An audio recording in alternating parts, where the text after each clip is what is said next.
It's interesting how we can mourn the loss of someone in our life, but rarely do we mourn the loss of losing ourselves. The universe isn't just out there, it's interacting with you. This is Tracy with Tracy Talks, and I'm here to ignite your curiosity. Don't just listen, embrace it.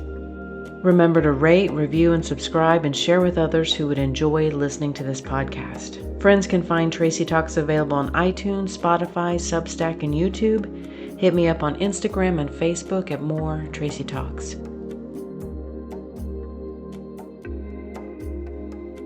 I find it interesting when I have these moments of awareness and clarity. I look back at the relationships over my life. I have a friend who recently just said, once they're out of my life, I don't even look at that again. And I thought, that's interesting. I do. I review those interactions. I review those relationships. And it's not because of some longing, but it's more like, did I miss something? Did I not see something? Where did I grow in the situation? And where did I have an opportunity to learn? At this point, I don't want any 2.0 mistakes. I don't want to be cycling through the same patterns. I don't want to be cycling through the same situations.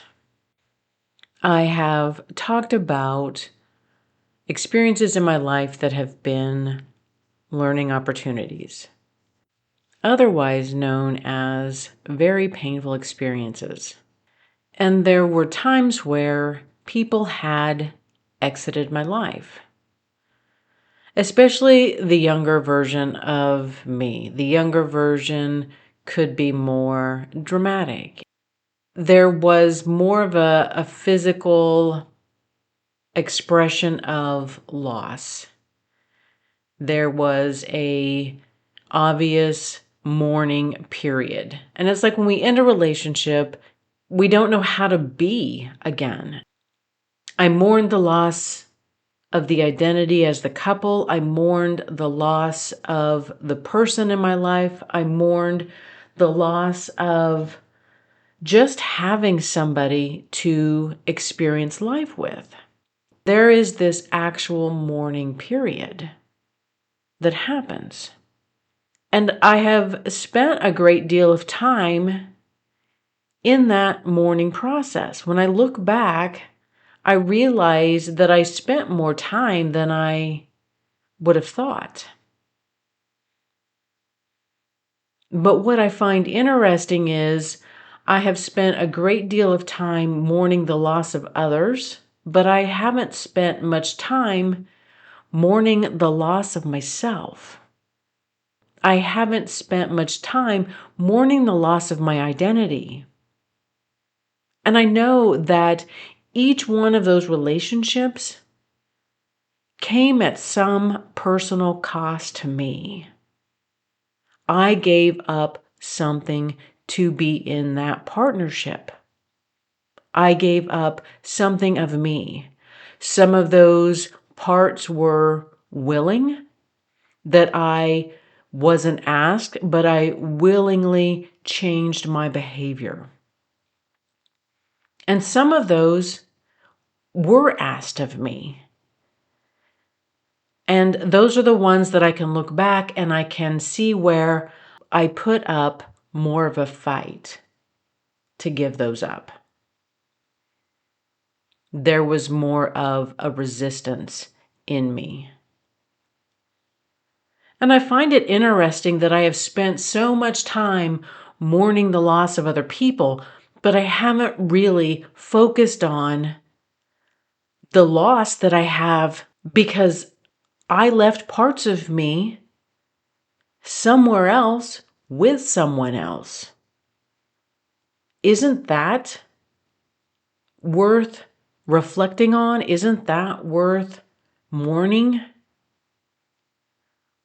And I'm not saying that I want to be in this big, overdramatic mourning experience, but I just find it interesting that so often we mourn the loss of another person, but we haven't acknowledged what we have given up of ourselves, and we haven't acknowledged that process, that loss of who we are. And when I look at this past few years, I know what this process has really been about. And it's really been collecting the parts of me that I left along the way, that I left along the path for whatever reason. I didn't think I would need them. I didn't think that I really wanted to do that. I didn't think that that person, that identity was for me. But you know what? It really is. I have had the time and space to reflect on, who am I? Who am I just as myself, standing alone? And what does that mean? That process could not be accomplished in a partnership. I couldn't have come to this point in a partnership.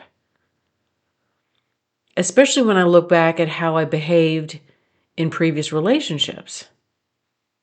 Being the people-pleasing Libra, I fight to a point, but then I realize, well, what is the goal? How do I want to get to the goal?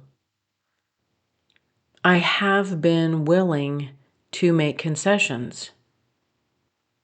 It's just that I made concessions with parts of me that are non-negotiables.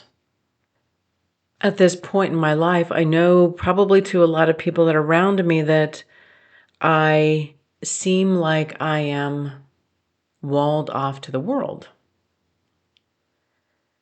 And it's interesting how people will make small comments about how I keep people away. And that's not a completely accurate assessment. It is a boundary. It is a boundary of self-preservation.